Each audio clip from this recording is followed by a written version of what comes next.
saveur divine. Cette bonne nouvelle du royaume sera prêchée dans le monde entier pour servir de témoignage à toutes les nations. Alors viendra la fin.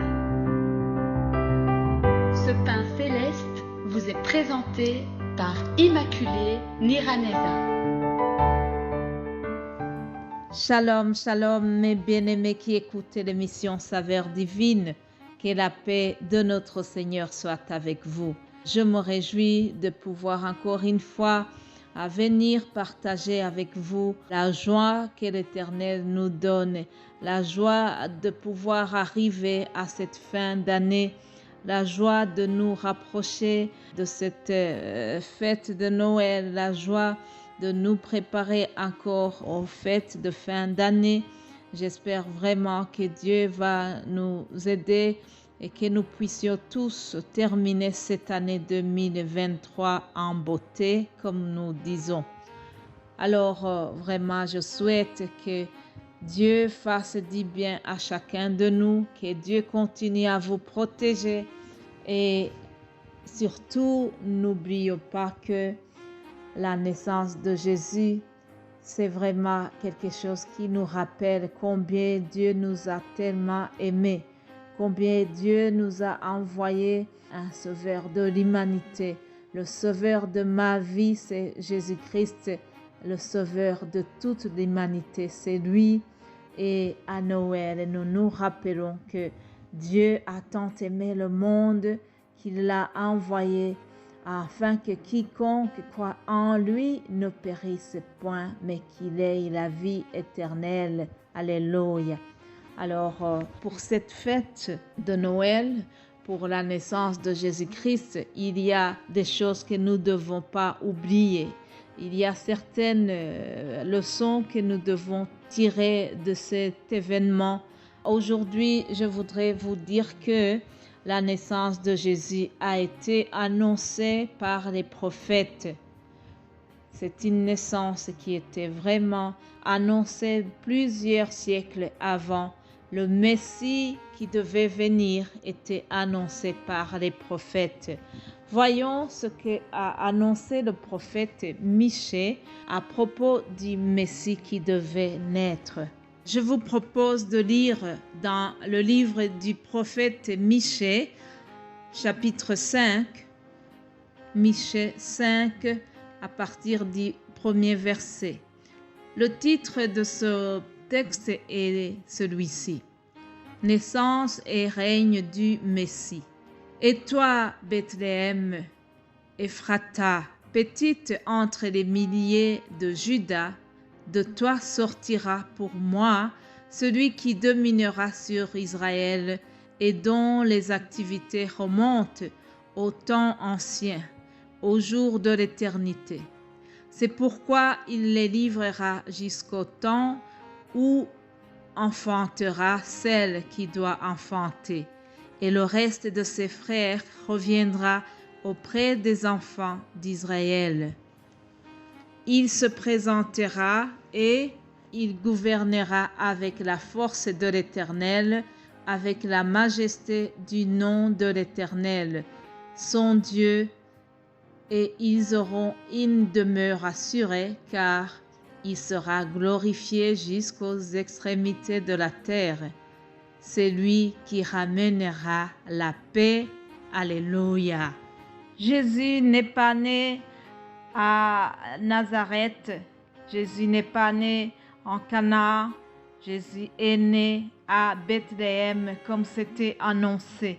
Bethléem était une petite ville de Juda et elle était négligeable, et pourtant, comme Dieu avait annoncé que Jésus naîtra là-bas, c'est bien là-bas que Jésus est né. Alléluia. Tout cela nous montre que ce que Dieu promet le réalise quoi qu'il arrive.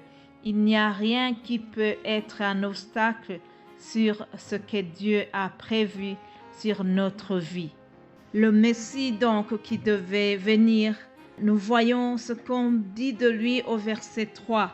On nous dit qu'il gouvernera avec la force de l'Éternel. Jésus gouverne avec la force, et pas n'importe quelle force, mais la force qui lui vient de Dieu, la force qui lui vient du Père céleste. Alléluia.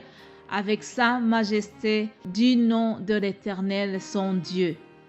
Ils auront une demeure assurée et on nous dit qu'il sera glorifié jusqu'aux extrémités de la terre. Alléluia. Que le nom de Jésus soit glorifié, qu'il soit glorifié en Europe, qu'il soit glorifié en Amérique, qu'il soit glorifié en Afrique. Que le nom de Jésus soit élevé, car il n'y a aucun autre nom qui soit au-dessus de lui. Que tout genou fléchisse devant celui qui domine la terre. Alléluia. Le prophète Michée nous apprend aussi que le Messie annoncé, c'est un Messie qui ramènera la paix. Alléluia. Au verset 4, il nous dit, c'est lui qui ramènera la paix. Jésus-Christ est le prince de la paix. Ésaïe aussi a annoncé Jésus-Christ comme le prince de la paix. Lorsque nous lisons dans Ésaïe chapitre 9 au verset 5, nous voyons que Ésaïe parle de lui et lui donne quelques titres. Il dit, car un enfant nous est né, un fils nous est donné, et la domination reposera sur son épaule. On l'appellera admirable, conseiller, Dieu puissant, Père éternel, prince de la paix. Alléluia. Le prince de la paix, c'est Jésus-Christ. Lorsqu'il allait retourner dans la gloire du Père céleste, Jésus-Christ a laissé un grand héritage à ses disciples. En effet, Jésus a laissé la paix à ses disciples. C'est vraiment le plus grand héritage et le plus grand cadeau qu'il leur a laissé. Il a dit, je vous laisse ma paix, je vous donne ma paix, non pas comme le monde la donne. Alléluia. Il y a une paix spéciale que le prince de la paix nous a donnée. Alors vraiment, à Noël, lorsque nous célébrons la naissance de Jésus, nous nous rappelons aussi qu'il est le prince de la paix. Je souhaite vraiment que le prince de la paix vienne restaurer ton cœur, que le prince de la paix vienne te consoler, que le prince de la paix vienne t'apporter ce que ton cœur désire, ton désir le plus cher est connu par lui. Alors vraiment, pendant ces périodes de fin d'année, c'est le meilleur cadeau que je peux te souhaiter, parce que lorsque Jésus te donne la paix, il n'y a rien qui peut venir troubler ton cœur, il n'y a rien qui peut venir t'ébranler, parce que la paix de Jésus-Christ, c'est une paix durable, c'est une paix qui est vraiment fondée sur celui qui est le prince de la paix, celui qui domine sur tout, il domine sur le monde des ténèbres. Jésus-Christ est le prince de la paix. Je voudrais vraiment que nous puissions recevoir sa paix pendant cette période de fête. Lorsque Jésus-Christ est né, il y a toute une chorale des anges qui a entonné un cantique nouveau et ils ont chanté en disant « Gloire à Dieu et paix sur la terre à tous les hommes qui l'agréent. Paix sur la terre à toi qui écoutes cette émission Saveur divine. » Mes bien-aimés de Dieu, en terminant ce message, je souhaite à chacun de vous que la paix de notre Messie annoncée par les prophètes, la paix apportée par Jésus-Christ vienne régner dans vos cœurs, que cette paix domine dans vos familles, à vous et à tous ceux qui vous sont chers.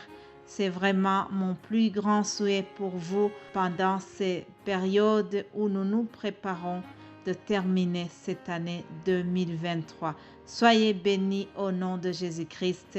Shalom.